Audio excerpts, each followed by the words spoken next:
Ito ang GMA Regional TV News.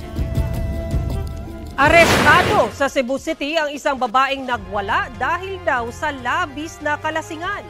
Sa parehong lungsod, may mahigit 800 residente na nasunugan. Ang mainit na balita hatid ni Femarie Dumabok ng GMA Regional TV.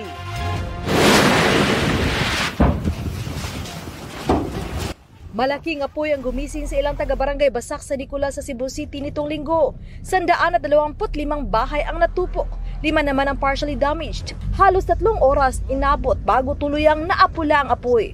Ayon sa Bureau of Fire Protection, nagsimula ang sunog sa isang bahay na nasa looban ng barangay. Isa sa mga tinitingnang sanhi ng apoy, ang isang away magkapatid.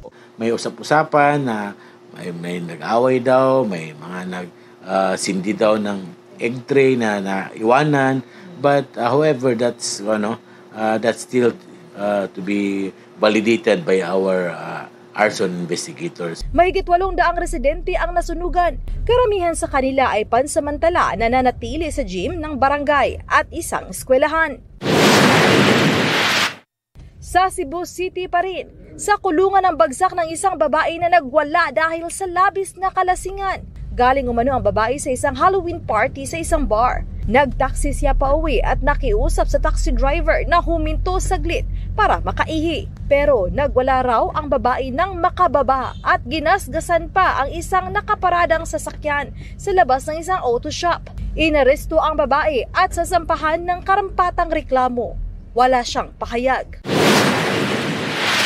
Mahigit 200 litro ng langis ang tumagas mula sa isang tugboat sa isang ilog sa Iloilo City. Ayon sa kapitan ng tugboat, naggulat siya nang biglang tumagilid ang sinasakyan. Agad namang naglagay ng oil spill boom ang Coast Guard Iloilo Station para hindi na kumalat pa ang langis. Sinuspindi rin muna ang water activity sa ilog.